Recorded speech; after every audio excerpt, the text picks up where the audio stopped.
idea that America is, this country with walls up and not letting anybody in, and it's look, the reason people want to come here is because we have the greatest country in the world. But we want to make sure we stay the greatest country. We want to make sure we have the opportunities for every American to be able to provide and rise. When you look at the reality of this, since 2000, there have been about 6.5 million net new jobs created in America. What percentage of those net new jobs are held by people who weren't born in America? So of all the new jobs created, what percentage are held by people who were not born? Anybody want to guess? All of them. There are fewer native-born Americans working today than there was 20 years ago, in spite of the fact there are 17 million more native-born Americans in the workforce. Now, you may be right that some of those jobs are held by people that don't want to do them. I think you're probably right. There are some jobs like that. Let's look at those. There are 460 job categories in the Department of Commerce.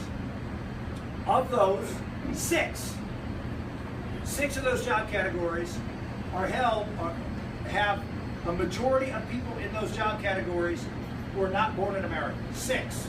My guess, and of almost all of them except one, are in agriculture and processing. Picking fruit, working in meat packing and things like that. I would agree with you that those areas, it's pretty clear Americans don't want to do those jobs.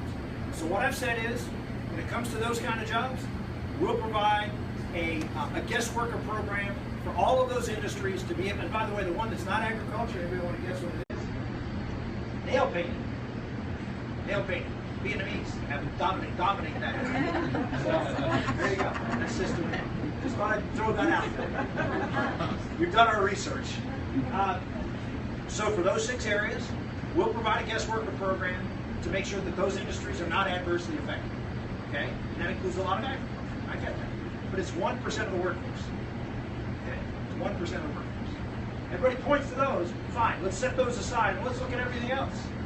Everything else, we've seen wages flatline, we've seen median income decline, and you see the middle of America hollowing out. And we've brought 35 million people into this country over the last 20 years, legally and illegally. That's over 10% of the population of this country. We have the largest number of people not born in America living in America in the history of our country. And so when people say, we're not being open enough, we have the largest number of people living in our country who are not born here in the history of our country. How open do you want to be? And that's the question. And it's not a question that I'm saying antagonistic. I think it's a question. It's a question that we really need to discuss. But we need to discuss it in a way that says, well, if you're for less people coming in, you must hate Mexicans. No. No. I love Americans. And I want to do what's best for our country. And it's not that we hate anybody. I'm the son of an immigrant. My grandfather came to this country in 1923. After they said Italians couldn't come. My grandfather was Italian. After they said no more Italians, we're going to limit it to 2% of what it used to be. Okay? And my dad had to wait 7 years. He was without his father for the first 7 years of his life because he wasn't allowed into this country under the immigration law. And it wasn't until my grandfather became a citizen that he could bring his family over. So this is not a hypothetical situation when it comes to my family. This is real. And I always used to ask my dad, were you upset with America because you had to live in Mussolini's Italy? Go through all these fascist things and march and dress in your brown shirts and get indoctrinated into fascism. I said, did you ever resent America? He said simply this, America was worth the wait.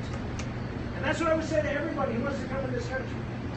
America's worth the wait. Let's do it. Let's respect our country enough to do it the right way.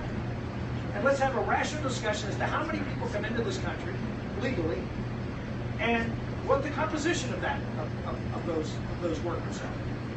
And what's in the best interest. Why? Because we need to keep America strong. And that's my answer. That's